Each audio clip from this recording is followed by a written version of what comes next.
So this is just going to be a little bit on how we know greenhouse gas levels have been going up, how it's linked to human activities and separate from some of the other kind of natural forcings or natural causes of greenhouse gas emissions.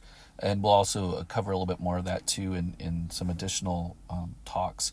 So first thing to look at the kind of relatively recent past, if you will, of the last couple thousand years, is you can see a relatively steady state here kind of going along, and it's not until basically we hit the Industrial Revolution that you really start to see that impact. And so as we converted to more kind of urban systems, started burning different fuels and more of them, greater levels of transportation, coal burning trains, for example, and all the different things we started using to burn to generate electricity, and later on liquid fuels for vehicles, we see a corresponding increase of these greenhouse gases. Now, by itself, keep in mind, by itself, that's not proof. That's a correlation. It's not necessarily saying yet, just from these data, that one thing caused the other. But we'll talk about later how we know human activities caused this increase in a later talk. So if you look at it over time, we actually have measures going all the way back to 800,000 years in the past, and we can look at different levels of greenhouse gases. Now, this particular one is carbon dioxide. We have similar measures for methane and nitrous oxide as well.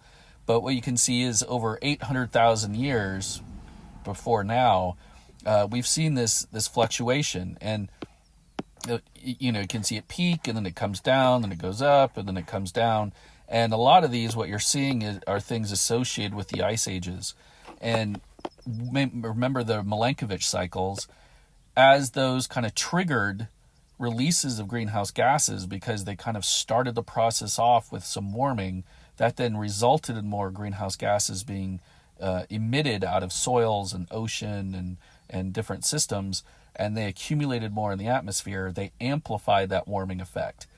With the shift of the Milankovitch cycles went into a cooling trend, those greenhouse gases would come out of the atmosphere and re-enter biological systems, soils, oceans, etc., and would amplify the cooling effect. And so they go hand in hand, and you can, if you looked at a temperature trace over this same period, you would see that it would mirror the greenhouse gas levels as well.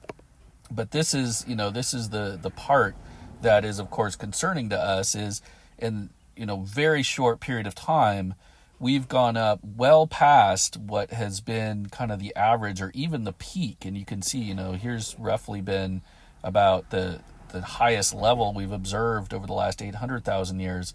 And we're well above that now. We're, above 400 and sadly heading very quickly towards 500 parts per million.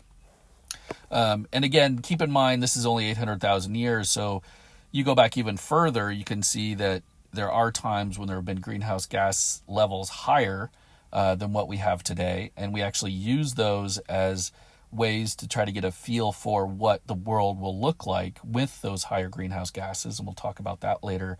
But you can see here that, even at 500 parts per million, you have to go back 20 million years before you see that. And so one of the great concerns of climate scientists and the people that study the effects of climate change on humans and biological systems is once we've gotten into this 400 parts per million up to 500 parts per million, we're creating an atmosphere that hasn't been seen for at least 20 million years. And keep in mind that humans, modern humans, have only been around for about 165,000 years. So our modern evolution, agriculture, urban systems, society as we know it, has had no experience whatsoever with carbon dioxide levels this high and what that can result in terms of everything from weather patterns, sea level rise, and all the things that come with that added warming. So how do we know what the temperatures were like before we had direct measurements? Because, if you look at, let me just click back. If you look at this, there's nobody here measuring. So there's no direct measurements here. So how do we know? And what we do is we actually use something called a proxy measure. And a proxy just means it's a stand-in. And so kind of one way to think about this is, let's say aliens abducted you and dropped you off into a house in some part of the planet that you had no idea where you were, and you wanted to determine whether or not it was warm or cold outside. You open up you look out your living room window and you see people walking by. If they're all walking by in shorts and tank tops, then you could say, well, it's probably quite warm. And maybe based off what I know of people wearing shorts and tank tops, it's probably at least 70 degrees Fahrenheit. If, however, you looked outside and you saw people wearing down jackets with hoods on and insulated boots, you'd probably conclude is probably below zero. So the clothing that you're observing is a stand-in, a proxy measure of temperature. It's not a direct measure, but it gives you an indication of what that measure is. So for temperature, we actually have this proxy to determine what the temperatures were like in the past, and it's actually based off how the water molecule, remember H2O, it's the isotope of that oxygen in the water molecule. And if you remember, isotopes are just different versions of an atom. So we have oxygen 16 and oxygen 18 as two different isotopes of oxygen. And it turns out the ratio of those isotopes in a sample of water or ice is determined by the temperature of the climate when that ice formed. So we can drill down into ice sheets in places like Antarctica and Greenland, where we have really thick ice sheets, and you can see here's a core of that ice. The deeper you go, the older the ice is, very much the same way as if you were to drill into rock and sedimentary rock. The deeper you go in the rock, the older the rock is. So we can age the ice going back in time, in essence, by drilling down into these ice sheets. We can then take samples of the ice and we can determine the ratios, and those ratios will tell us basically what the temperature is. And then you can see in here these bubbles that are inside the ice. Those bubbles contain gases like CO2. And so we can actually measure the concentration of those gases in those bubbles trapped in the ice at that age, and that tells us how much CO2 was in the atmosphere at the time that ice was formed. So by drilling these ice cores, we can get a good measure of greenhouse gases and their relative levels, as well as the temperature that at the time that ice was formed. Now that's somewhat limited because these ice sheets are only so deep, and we can only figure them out in a way that goes back only a certain amount of time. But then we have other proxy measures, like the isotopic analysis of oxygen and carbon in the shells of organisms, and those shells sinking down to the bottom of the ocean and becoming sedimentary rock. We can go in and we can actually do isotopic analysis of those molecules, and that also will give us a measure of relative temperature and relative amounts of CO2 in the atmosphere. So we have ways of figuring out what these past temperatures and past greenhouse gas concentrations were. We call them proxy measures, so just understand that's how we get that data before there was ever people around to directly measure it. Now, another aspect of this system is we have to understand is there's both human and natural sources of a lot of these greenhouse gases. And so if we look at carbon dioxide as kind of one of these main ones, we have to look at this carbon cycle and the carbon balance. And one thing to keep in mind with this is there's a lot of CO2 going up into the atmosphere. So that, number of 119, there's a lot of photosynthesis going on, pulling CO2 out of the atmosphere. There's also a lot of CO2 coming out of the oceans and a lot of CO2 dissolving back into the oceans. So there's these big carbon fluxes. One thing to keep in mind is when you look at land use change and fossil fuels, right, this is what we tend to consider kind of the human activities, you'll notice the numbers are quite a bit smaller. So at first it might seem, well, how could those be significant if the natural vegetation and animal life on the planet is releasing so much and taking in so much, and the oceans on the planet are releasing so much and taking in so much?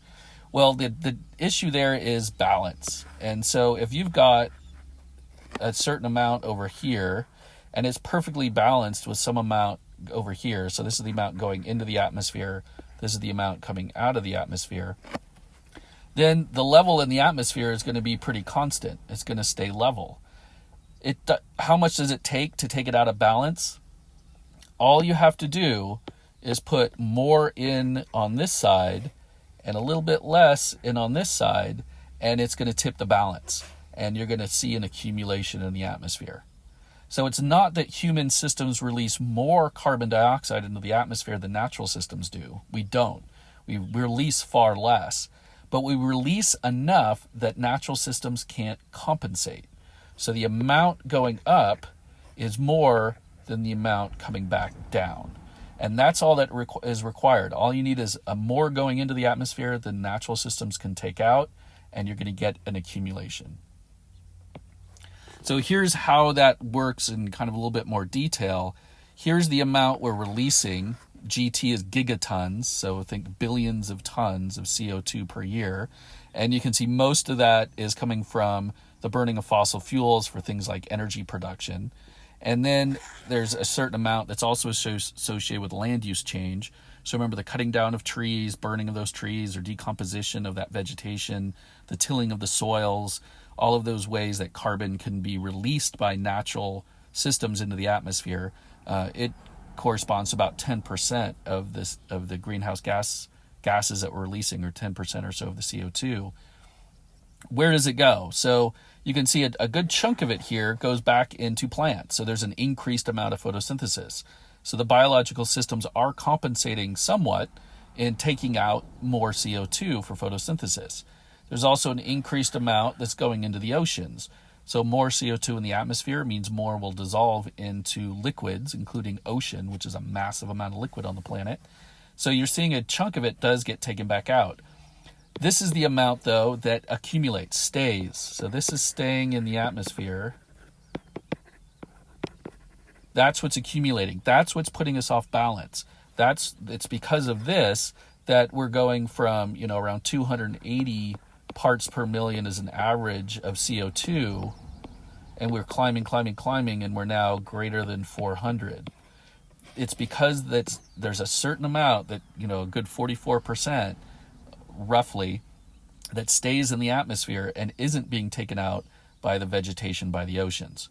Now, the other thing to keep in mind is, though the oceans are kind of helping us here in terms of taking some of that CO2 out of the atmosphere, that CO2 going into the oceans combines with water, and it forms carbonic acid. And that's the ocean acidification issue. So although the oceans are in essence kind of doing us a favor by taking some of that CO2 out of the atmosphere, so it's less of a warming effect, it's still a negative because of that ocean acidification issue. So CO2 releases really have two major impacts on us directly and in the long term. One is the global warming as the CO2 is in the atmosphere. The other one is when that CO2, that increased amount of CO2, dissolves in ocean water and causes ocean acidification.